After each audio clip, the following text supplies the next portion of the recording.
সহজ কথা বলি, উনি তো বলেছেন যে নির্বাচনী ট্রেন্ড চলা শুরু করেছে। এখন প্রথম কথা হচ্ছে যে আমরা যে সময় বাস করছি, দেখবেন একটা লোকাল ট্রেন চলা শুরু করলেও তার একটা শেষ সময় থাকে। আর এখন আমরা রাজধানীর মানুষ, একটা ডিজিটাল যুগ বলে আমরা তো মেট্রো রেল চিনি, তো মেট্রো রেল চলা শুরু করার পরে তার শেষটা জানা যায়, উনি শেষটা জানান নাই। তো সেইখানেই আমি মনে করি যে বড় কনফিউশন উনি তৈরি করেছেন এবং মানুষের মধ্যে যে ধোঁয়াশা সৃষ্টি করেছেন, তাতে করে অন্তর্বর্তীকালীন সরকারের, আমরা অনেকদিন বলছিলাম যে অন্তরের কথা বুঝতে পারছি না, এবার বরঞ্চ অন্তরের ধোঁয়াশাটাও আমরা বুঝতে পারছি না।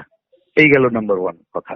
নাম্বার টু হচ্ছে উনি সংস্কার এবং নির্বাচন এই কথায় যে সময় নিয়ে কথা বলেছেন, এইখানে দেখছি যে কতগুলো কনফিউশন আছে। প্রথমে বললেন যে কিছু সংস্কার করে আমাদের প্রয়োজনীয় সংস্কার করে নির্বাচনের দিকে যাব।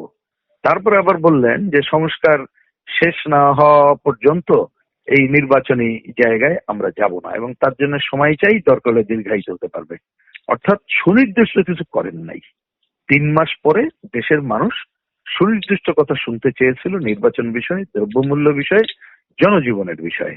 এই কোনো বিষয় তারা সুনির্দিষ্ট শুনতে পায়নি। আরো উনি অনেক ধোঁয়াশার মধ্যে, যেমন আরো আমি 2টা পয়েন্ট খালি মনে করিয়ে দিতে চাই।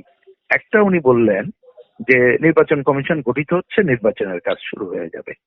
এইটা যেমন বললেন, আবার পরবর্তীতে তিনি ওই ভাষণেই বললেন যে সংবিধান সংস্কার হওয়ার পর সংবিধানে নির্বাচন নিয়ে যে জায়গা থাকবে, তখন নির্বাচনী আইন সংস্কারের কাজ আবার চলবে। তাহলে পুরো জিনিসটাই তো কতগুলো কনফিউশনের মধ্যে রেখে উনি নির্বাচনের ট্রেন যাত্রা যে দীর্ঘায়িত করার কথাটা বলছেন, মানুষের মনে এটাই সামনে চলে এসেছে, যা মানুষ বা আমার জানা মতে গণতান্ত্রিক রাজনৈতিক দলগুলোর মোটেই কাঙ্ক্ষিত না। কারণ আমরা মনে করি অন্তর্বর্তীকালীন সরকার তার যে প্রধান দায়িত্ব সেইটাই উনি পালন করে ভালোভাবে যাক, সেটি আমাদের প্রত্যাশা। কারণ এই সরকারের প্রতি আমাদের সবারই সমর্থন আছে। কিন্তু আজকে কতগুলো জায়গায় ওনার বক্তৃতার মধ্য দিয়ে তিনি সুনির্দিষ্ট না করে কতগুলো নতুন করে কনফিউশন তৈরি করা এবং ক্ষমতা আরো দীর্ঘায়িত হবে বলে সাধারণভাবে মানুষের কাছে যেটা দৃশ্যমান হচ্ছে, তা আসলেই একটা রাজনৈতিক অঙ্গনে নতুন ধরনের সংকট তৈরি করবে বলে আমার মনে হয়।